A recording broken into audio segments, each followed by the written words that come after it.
Rhabdomyolysis adalah kondisi ketika serat otot rangka rusak secara masif sehingga isinya, terutama mioglobin, kreatin kinase, dan elektrolit, dilepaskan ke dalam aliran darah yang dapat menyebabkan kerusakan ginjal akut, gangguan elektrolit, hingga kematian bila tidak ditangani dengan cepat. Jadi intinya, otot hancur sehingga isi sel otot tersebut masuk ke dalam darah. Karena hal tersebut terjadi sehingga ginjal dan jantung bisa terdampak dengan parah. Penyebab dari rhabdomyolysis yaitu trauma atau crash injury, olahraga berlebihan atau heat stroke, obat-obatan seperti statin, fibrate, antipsikotik, zat terlarang seperti kokain dan amfetamin, alkohol dan toksin, infeksi virus, infeksi bakteri, dan infeksi parasit, gangguan metabolik seperti hipokalemia, hiponatremia, dan hipofosfatemia, kejang yang berkepanjangan, suhu ekstrim, dan iatrogenik seperti anestesi, shock listrik, dan iskemia reperfusi. Selanjutnya kita akan membahas tentang fisiologi jaringan otot skelet. Jadi karakteristik dari otot skelet yang pertama serabut panjang, yang kedua memiliki striations, dan yang ketiga adalah kontraksi cepat. Fungsi utamanya adalah gerakan tubuh, menjaga postur dan stabilitas sendi. Nah, untuk struktur mikro otot skelet, yang pertama ada epimysium, yang kedua ada perimysium, yang ketiga ada endomysium, yang keempat ada vasikel, yang kelima ada serat otot, yang keenam ada sarkolema, yang ketujuh ada pembuluh darah, yang kedelapan ada tendon, dan yang kesembilan adalah tulang. Kontraksi otot terjadi saat sistem syaraf mengirim potensial aksi ke otot melalui neuron motorik. Selanjutnya, potensial aksi akan memicu pelepasan ion kalsium yang akan mengikat troponin di aktin dan melepas ikatan tropomyosin, sehingga kepala myosin bisa berikatan dengan aktin melalui hidrolisis ATP. Saat kepala myosin mengikat ATP, ikatan myosin dengan aktin akan terlepas. Selanjutnya, kepala myosin akan menghidrolisis ATP kembali agar bisa berikatan dengan aktin lagi, dan siklus itu akan terus berulang sehingga terjadi kontraksi otot. Yang terjadi pada sarkomer saat kontraksi otot adalah kedua garis Z saling mendekat, pita A memanjang, pita I memendek hingga hilang, zona H memendek hingga hilang, dan sarkomer memendek. Selanjutnya saya akan membahas mengenai metabolisme energi dan kelelahan otot. Definisi dari fisiologi otot adalah otot membutuhkan ATP untuk berkontraksi maupun relaksasi. Sumber ATP dari otot itu ada 3. Yang pertama sistem fosfagen, kedua glikolisis anaerob, ketiga sistem oksidatif. Kemudian serabut otot itu dibagi menjadi 3. 1. Tipe 2A dan tipe 2B atau 2X.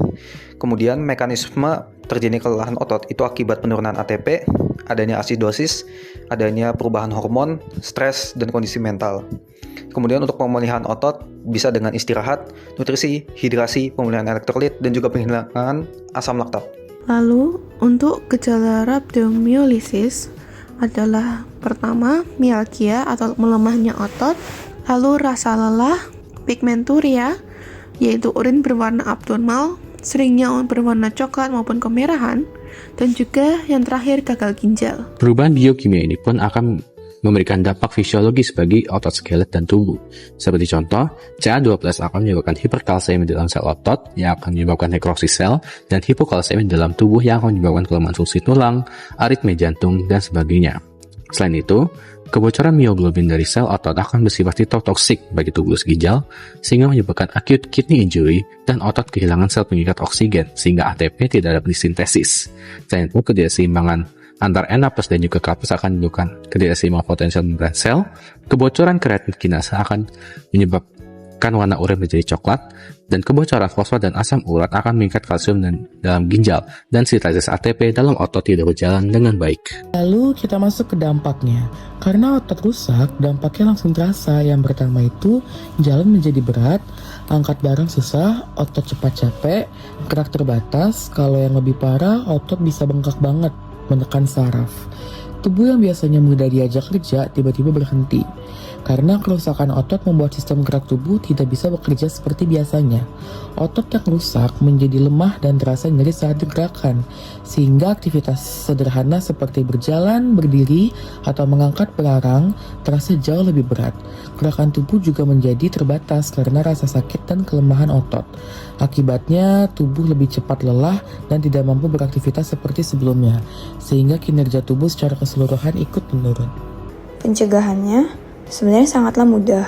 Yang pertama, jangan langsung olahraga berat.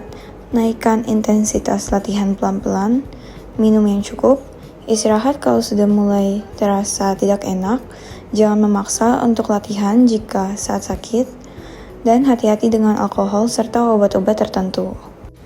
Dan kalau sudah terjadi, segeralah pergi ke fasilitas kesehatan terdekat. Biasanya akan diberikan infus untuk bantu ginjal, otot harus diistirahatkan total, elektrolit dicek, dan untuk beberapa kasus berat mungkin butuh tindakan lanjutan. Jadi jangan tunggu gejalanya makin parah ya. Baik, setelah mendengar penjelasan mengenai rhabdomyolysis ini sendiri, saya akan memberikan kesimpulan singkat mengenai rhabdomyolysis ini. Rhabdomyolysis adalah kondisi serius akibat kerusakan cepat pada otot rangkai yang melepaskan mioglobin ke dalam darah, berpotensi untuk merusak ginjal. Penyebabnya beragam, seperti cedera remuk, imobilisasi yang lama, aktivitas fisik yang ekstrim, obat-obatan misalnya statin dan zat terlarang seperti kokain dan alkohol juga serta toksin. Secara seluler, masuknya kalsium dan natrium memicu kontraksi terus-menerus, pembengkakan hingga kematian sel otot, sehingga mioglobin dan kalium dilepas ke sirkulasi. Secara klinis, munculnya nyeri otot, kelemahan, dan urin gelap. Dengan diagnosis ditandai dengan peningkatan kreatin kinase. Pelaksanaan utama adalah resusitasi cairan agresif, korelasi elektrolit, serta mengatasi penyebab pencetus.